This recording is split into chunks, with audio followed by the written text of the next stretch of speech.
Hey gang, we are in south central Wisconsin today at a little town called Evansville, Wisconsin, and we're here to pay respects to a Air Force man that died back in 1952.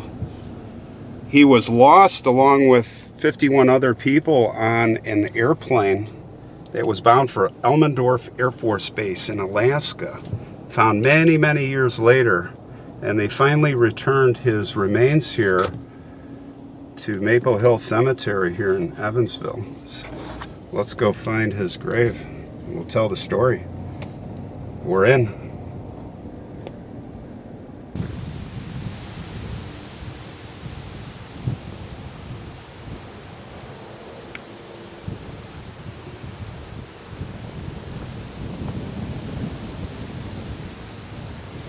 His name was Edward J. Miller.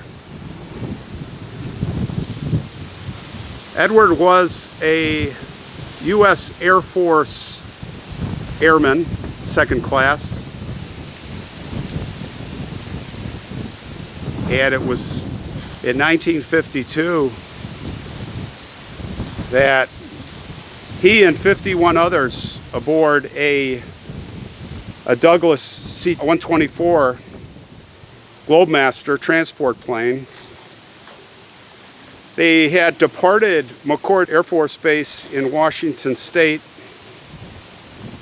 And let me tell you, the C-124 was a monster of an airplane. It was a plane that was designed to carry some of the largest loads. I believe it also carried atomic weapons before the missiles, shuttling them around. It had a front door under the nose where you could drive just about anything in. It was a beast. But on November 22nd of 1952, that beast would not be able to overcome Mother Nature, as it was en route to Elmendorf Air Force Base, as I mentioned, near Anchorage.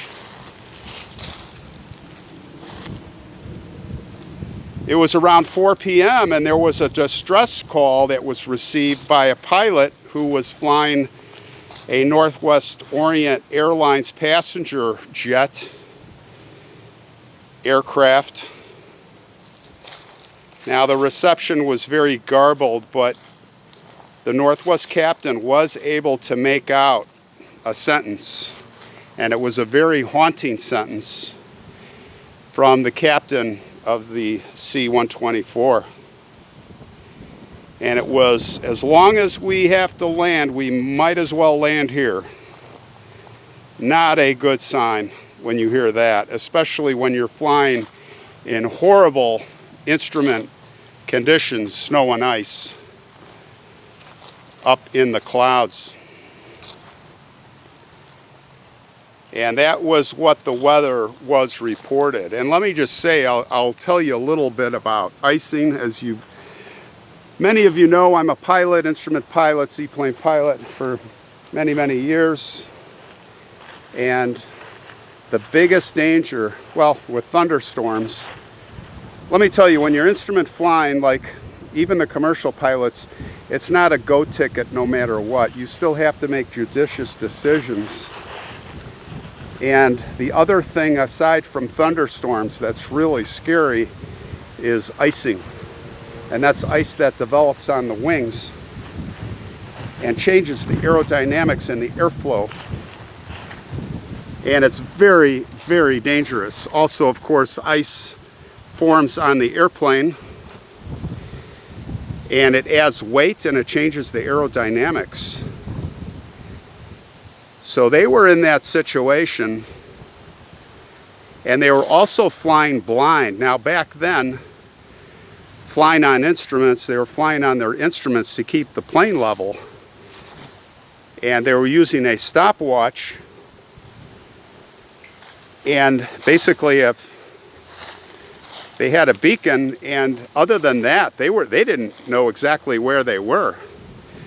So the only thing you can do in that area especially is, well, the smart thing to do is to turn around. Of course, hindsight 2020. Now, in that area of Alaska, as many parts of Alaska, you have huge mountains and glaciers. And you got to make sure you are above the altitude.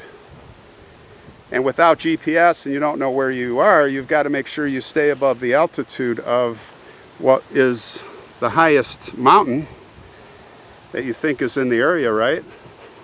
Well, if you have icing and buildup on the airplane, and it's a lot, the plane can't maintain altitude, and it's going to keep going down and down and down.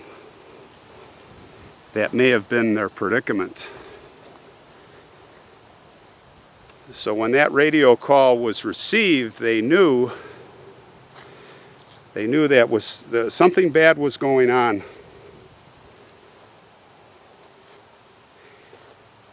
That was the last time anyone heard from that C-124, because of course it never arrived at Elmendorf, and for 3 successive days they had insane weather, really bad weather. They could not go out and search. And where would they search? Well, you could search along the proposed flight path, but you could almost be guaranteed they weren't on that flight path. So it was a complete needle in a haystack. I will tell you one story about I'm just going to compare one story that, it's ironic. I'm in Janesville, Wisconsin.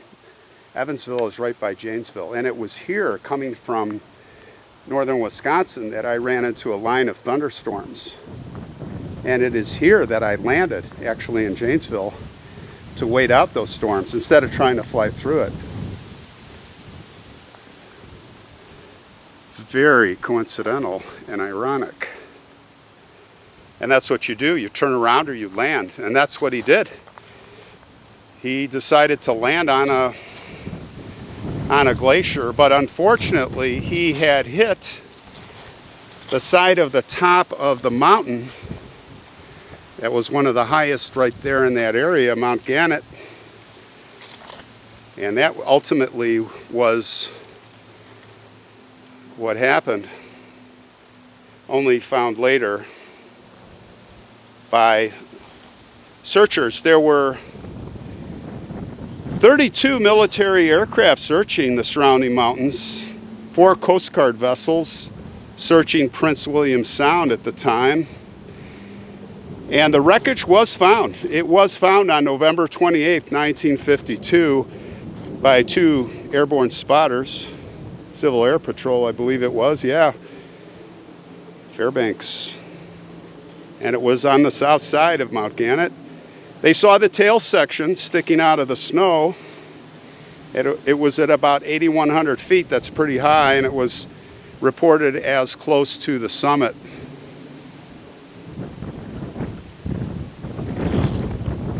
So as I said, apparently the pilots thought they were high enough, or they were descending with icing, and no luck getting over that highest point, unfortunately.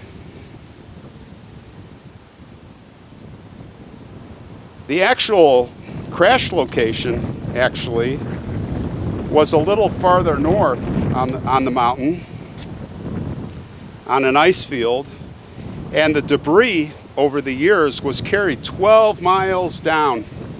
You know how the glaciers flow very slow? And down it flowed, the whole wreckage field, over the next 60 years.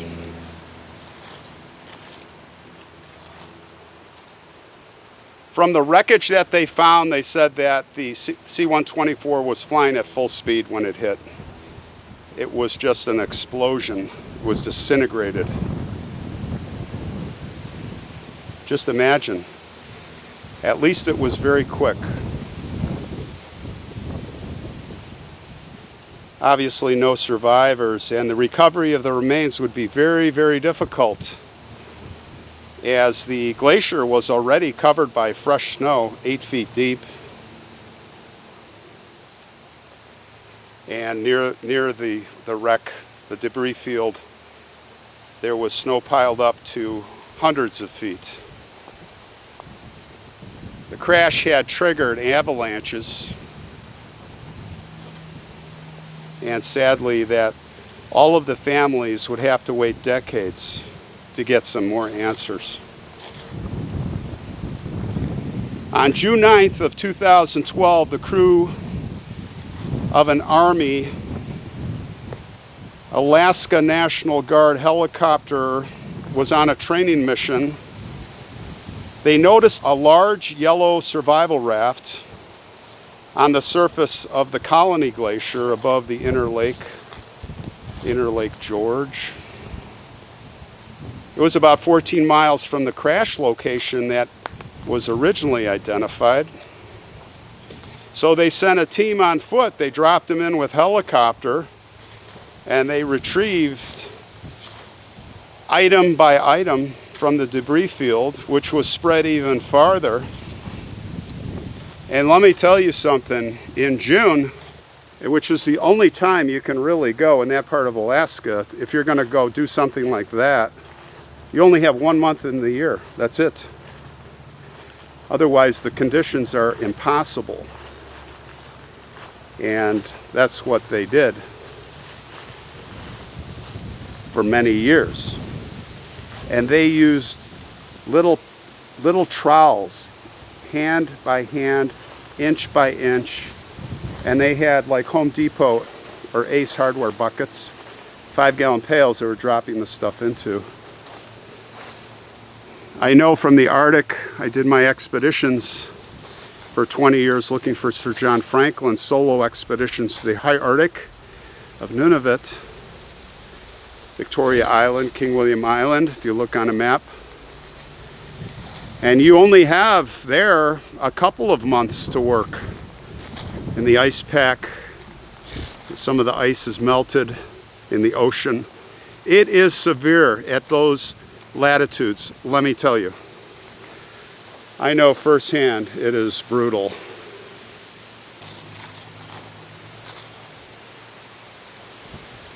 After the painstaking effort,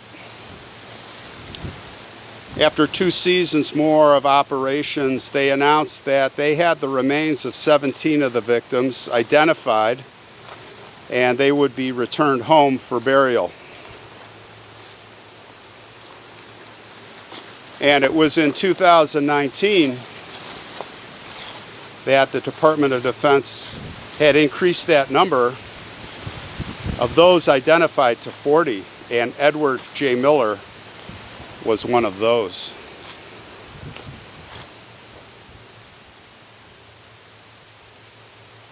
He was being relocated to Alaska on the day of the crash. It was just fate.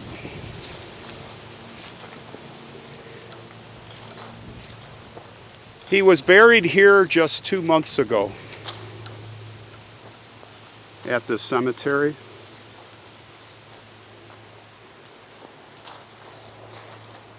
There was a big assembly here. They had everybody in uniform. They had the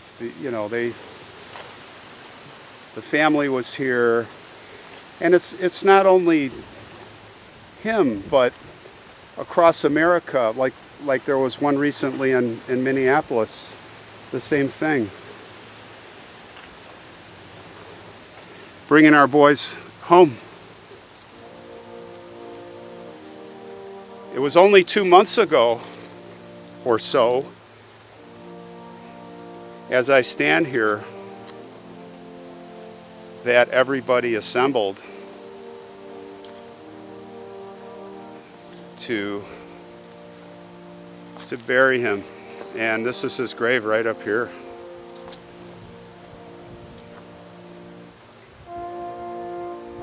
Just one of many American flags here guys.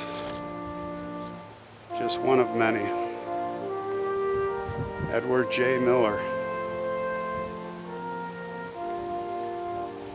It is Nothing fancy.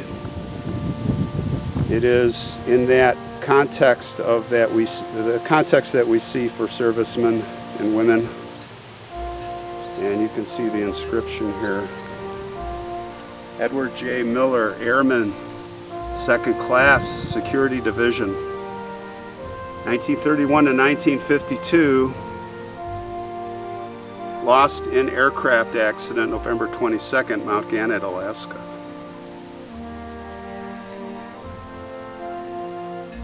And you have the American Legion badge here. I see, as I look to the right, I believe these would be his parents. Laureen Derner Miller, 1904 to 1964.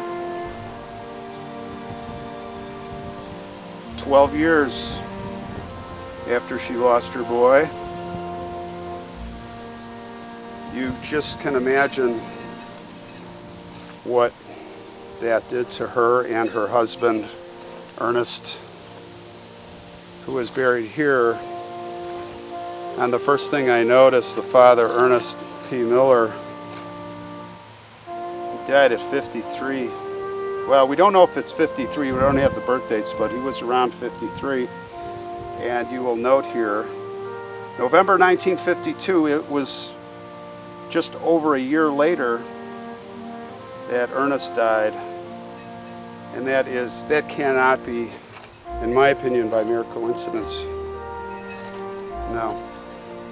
We see this so often. It's heartbreaking. And I would understand, you lose a child, it does knock you out, man. Edward J. Miller, we're glad you are back home with all that you love and all that loved you. Rest in peace, sir, and thank you for your service.